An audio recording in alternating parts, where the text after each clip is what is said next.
Hey guys, how are you? It's Armando, and I just wanted to make a comment on Hillary's post here on limitations and perhaps reframe it in a way that could actually be of service.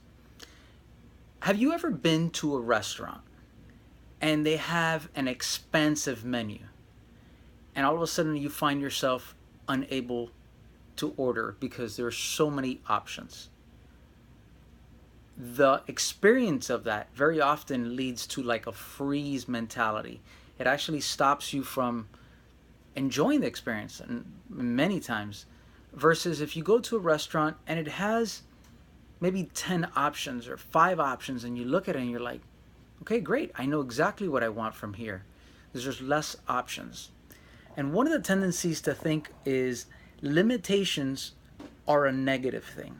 And it's easy because in our society, limitations, especially when we talk about entrepreneurship, the thought of limitations are usually connected or associated with a lack of. In other words, you being unable to. So, in other words, somebody is questioning your ability to do something because you have these limitations.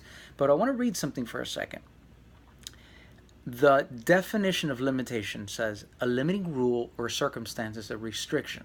Here's here's what I want to share with you. The synonyms are restriction, a curb, restraint, control, check. The one that pops to mind is the curb. And another way of looking at this perhaps are boundaries. Going back to the example of the too many options in a restaurant that leaves you kind of not moving forward. If you think about a curb, a sidewalk, a street, they have limitations to them. But what becomes really apparent is it becomes a clear way or a clear path to do something.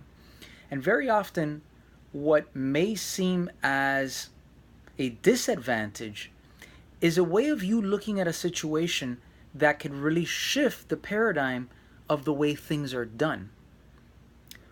One of the things that most people don't realize is that what a good percentage of the top entrepreneurs, what you find, and I'm talking about entrepreneurs, right? So the creators of these businesses, not necessarily the CEOs, but the creators, a good percentage of them have some level of ADD or dyslexia.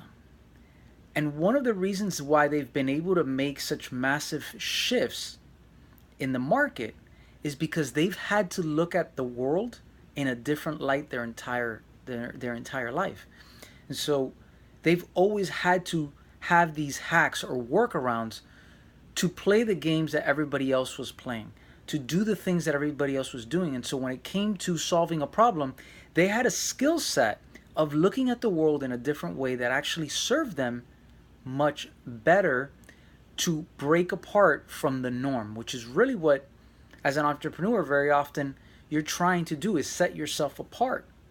And so what I am inviting you to do is perhaps look at limitation as an opportunity for boundaries, knowing that, hey, this isn't an option right now, so it's one less thing I have to worry about. Similar to who was the one that said Thomas Edison said, it's not that I've failed 1,000 times, but I've figured out 1,000 ways not to make a light bulb. So each one of those got him closer to the actual way of making a light bulb. And those were limitations in the design that he had. Those were boundaries that he learned from that allowed him to pivot or zig when he thought he should zag, until eventually he created something that transformed the way we live our life. So that's my 2 cents. I hope this could be useful in perhaps shifting the way you look at the world and this idea of limitations. Don't be afraid of the word, embrace it for what it is, and it's a way of delineating a path and giving more clarity. This has been me, Armando. I hope this is helpful, and I'll catch you later.